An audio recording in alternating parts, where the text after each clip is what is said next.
Assalamualaikum warahmatullahi wabarakatuh. Jumpa lagi bersama saya di channel Santri Kota. Masih berada di segmen Pilpres 2024 versi santri. Karena kita semuanya ini adalah santri dan bukan pengamat politik, tapi kita ingin mencoba berkontribusi mencari ide-ide atau gagasan-gagasan berkaitan dengan apa yang harus kita lakukan, terutama menjelang Pilpres 2024 ini. Telah bersama saya Ustadz Ridwan Zain Al-Asfiya Arumbangi ya? Iya, oke, nama kampung. Assalamualaikum Ustaz. Waalaikumsalam warahmatullahi wabarakatuh. Gimana kabarnya Ustaz? Alhamdulillah, baik.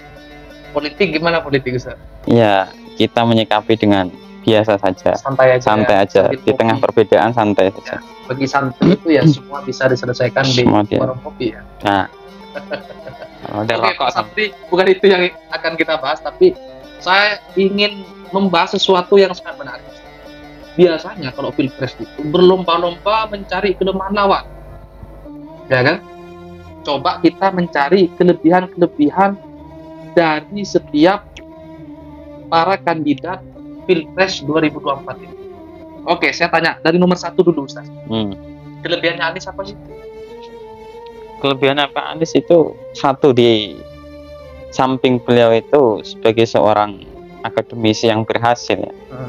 Beliau juga itu seorang konseptor yang mampu memiliki daya retorika yang pandai pula itu dalam dosen. Beliau memang seorang pengajar ya, artinya skill passion beliau itu memang sebagai seorang pengajar. Bahkan beliau pernah membuat suatu gerakan Indonesia Mengajar. Dan waktu memimpin salah satu universitas di Jakarta, Universitas Paramadina, itu maju juga. Kata-katanya tertata, ya masuk akal ya? Ya belum tentu juga. Antara kita harus melihat sosok pemimpin yang berintegritas. Bahasa berintegritas di sini kan antara laku dengan ucapan itu harus beriringan. Retorika yang bagus itu tidak menjamin perbuatan juga bagus. Belum tentu. Harus diteliti lagi trik berikutnya, kira-kira begitu. Betul. Selain itu apa kelebihannya Bapak Anies Baswedan? Pak Anies Baswedan itu selain beliau tadi akademisi yang juga berhasil, beliau itu juga salah satu pemimpin yang memang bisa dibilang dekat dengan para kiai, para tokoh-tokoh agama, dan santun. Itu beliau sangat santun sekali. Dan dalam beberapa hal itu yang paling menonjol dari beliau memang pandangan beliau soal dunia pendidikan ini sangat luar biasa perhatiannya. Bagaimana kemajuan Indonesia dalam hal pendidikan ini sangat penting untuk meningkatkan SDM, sumber daya manusia. Berarti cocok lah dia jadi menteri. Ya, menteri pendidikan pernah. Oke, ada lagi kelebihan Bapak Anies Baswedan? Saya kira kalau menyebut kelebihan beliau itu banyak ya kalau disebutkan satu persatu. Tapi masalahnya ini sensitif. Nanti yang pihak yang nggak suka sama beliau pasti memprotes, mengkoreksi ya. Jadi itu nanti terjadi. Sahabat sekalian yang tidak sepakat dengan kelebihan-kelebihan yang telah disampaikan oleh Ustadz Ridwan, silakan tulis di kolom komentar. Karena pada prinsipnya kita sebagai santri harus mencari kebaikan-kebaikan atau prestasi-prestasi yang dimiliki oleh semua kandidat itu. Nanti baru kita memilih dan memilah kira-kira yang paling cocok dengan culture atau kebutuhan bangsa Indonesia seperti apa, Ustaz. Ada lagi kira-kira, Ustaz? Mau kita pindah paslon boleh? Cukup sudah. Cukup ya. Oke, sekarang calon presiden nomor 2, Bapak Prabowo Subianto. Menurut Pak Ustadz, apa kelebihannya Bapak Prabowo Subianto ini? Dilihat dari sudut santri ya. Kita bukan pakar politik, tapi kita nih santri.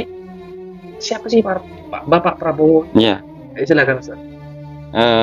Pak Prabowo itu kalau kita lihat secara historis sejarahnya, beliau itu memang sejak dari muda itu sudah aktif di dunia militer. Artinya ya mantan prajurit yang terbiasa dengan kedisiplinan, terus menghargai waktu dan pentingnya untuk memupah optimisme para prajurit. Nah, itu beliau di samping komitmen pada bangsa yang kuat.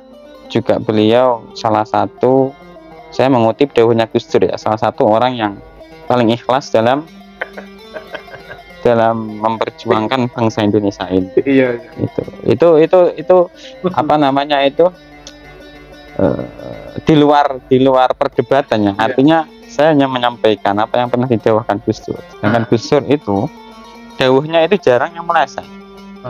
Jarang yang meleset itu. Memang bisa jadi memang beliau sebagai orang yang paling ikhlas dalam membela bangsa dan negara ini. Kecintaan kepada NKRI. Kita kan nggak tahu isi hati orang. Nah, itu. Tapi kan ini penting menjadi bagian referensi kita. Betul. Di dalam memilih seorang pemimpin. Selain Bapak Prabowo orang yang tegas, katanya tadi orang paling ikhlas juga. Iya. Apalagi kira-kira? Kecintaan beliau pada Republik ini, kecintaan pada tanah air. Kalau dalam bahasa agama, nasionalisme ya. Nasionalisme. Hubbul watol minal iman dari beliau itu sangat tercermin sekali. Artinya kepedulian beliau pada nasib bangsa ini ke depan seperti apa.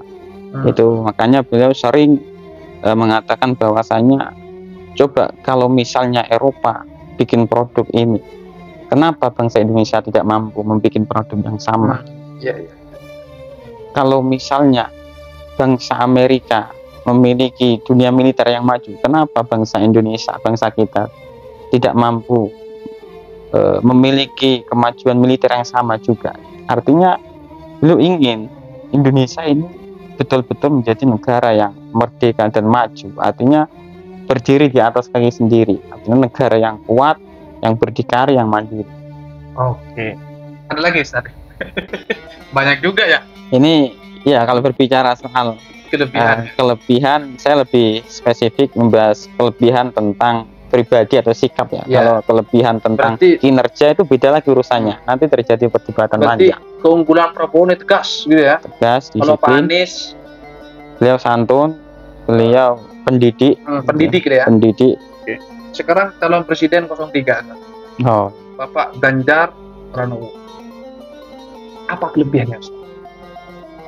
Ya, dari awal tadi saya ingin melihat sepak terjang atau track record seseorang itu melalui historis sejarahnya. Dari mana dia bermula? Dari mana dia berasal? Orang Jawa Tengah nih. Iya. Pak Ganjar ini kan mantan gubernur Jawa Tengah. Betul. Tahu dong. Seperti apa sosok Pak Ganjar khususnya di wilayah Jawa Tengah? Pak Ganjar itu tipe karakter orang yang humble, sederhana dalam sikap, dekat dengan rakyat dan peduli terhadap nasib rakyat. Itu yang saya lihat dari Pak Ganjar. Berarti cocok lah Pak Ganjar nih mewakili partai wong cilik. Karena memang beliau juga itu lahir dari keluarga yang sederhana lah. Bahkan waktu beliau kuliah kan sampai nggak bisa bayar uang SPP dan lain sebagainya. Tapi karena beliau itu karakternya selain mengerti nasib rakyat, juga dia karakter orang yang gigih, pantang menyerah dalam meraih sesuatu. Etos kerja kuat, gigih, sederhana, merakyat. Sederhana. Apalagi Ustaz? Selain itu di Jawa Tengah sendiri itu banyak terjadi beberapa problem, terutama terkait kemiskinan, jalan rusak dan lain sebagainya. Itu ketika beliau dikritik oleh salah seorang ulama, ada di Rembang, saya tidak menyebutkan gitu. Beliau itu bahasa kasarnya diingatkan oleh para ulama, bagaimana ini jalan yang ada di situ, kan ada wilayah namanya Juwanapati, itu rawan rusak jalan itu. Saat itu ditelepon oleh seorang ulama, besoknya beliau langsung hadir di lokasi, langsung tanggap di lokasi. Artinya kalau dari sisi penampilan, beliau itu jauh dari kata penampilan santri, artinya gaul. Tetapi di sisi lain beliau itu sangat nurut dan dekat dengan para ulama. Ketika ada keputusan terkait dengan problem yang terjadi di masyarakat, beliau itu tak jarang ikut sowan ke kiai, bagaimana ini solusinya. Berarti Pak Ganjar walaupun dia sendiri mungkin belum pernah ngerti, sering juga datang kiai. Sering, apalagi ke Rembang, sering beliau ke Rembang. Artinya berdasarkan track record Pak Ganjar khususnya di Jawa Tengah memang top saya. Ya bisa dikatakan kalau perbandingan dengan pemimpin-pemimpin sebelumnya berhasil juga, karena tingkat kemiskinan di Jawa Tengah berkurang semenjak beliau Tinggal menjabat. nanti mungkin ini masukan ya buat Pak Ganjar ya, sebagai pembuktian nanti ya. Mimpin Jawa Tengah berhasil, mampukah dia seandainya nanti diamanahkan memimpin republik ini oleh Allah Subhanahu wa Ta'ala, gitu Ustaz ya. Betul, karena itu kan ditekankan pentingnya pemimpin yang bersifat attitude-nya bagus, etikanya bagus, tapi juga berintegritas. Artinya ucapan sama dengan tindakannya. Ya ayyuhalladzina amanu lima taquluna ma la taf'alun. Kabura maqtan indallahi an taqulu ma la taf'alun. Berarti Pak Ganjar rambutnya putih karena mikirin rakyat. Gitu saja. Oke, apa ada lagi kelebihannya ada lagi. Kelebihan dari Pak Ganjar juga, beliau orangnya itu suka canda tawa.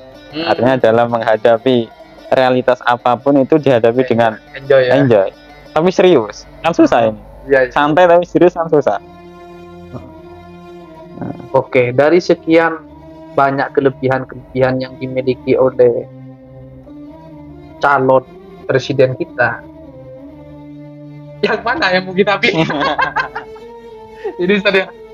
Silakan Ustaz, saya kasih hak boleh menjawab di sini atau tidak menjawab di sini. Oke. Ya, yang pasti jawaban kita nanti ketika kita berada di TPS. Betul.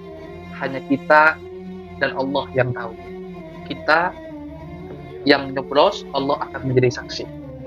Yang pasti podcast kali ini ingin mengajarkan kepada kita, khususnya para santri, umumnya seluruh warga negara Kesatuan Republik Indonesia, mari kita mencari pemimpin-pemimpin itu berdasarkan track record atau jejak-jejak sebelumnya, sehingga itu menjadi referensi agar kita tidak salah di dalam memilih pemimpin. Apa yang disampaikan oleh Ustaz Ridwan ini sesungguhnya ingin mengajarkan kepada kita semua bahwa lebih baik mencari kelebihan-kelebihan orang lain daripada sibuk mencari-cari kekurangan orang lain. Betul. Karena sesungguhnya manusia itu tidak ada yang sempurna. Semua orang pasti memiliki kekurangan, tetapi sisi lain semua orang juga memiliki capaian atau prestasi sesuai dengan takdir masing-masing ya. Semua orang memiliki track record baik, tetapi semua orang juga memiliki jejak yang kurang baik. Ini saja yang dapat saya sampaikan. Terima kasih. Allahumma fiqh ila qawmi thariq. Wassalamualaikum warahmatullahi wabarakatuh. Waalaikumsalam.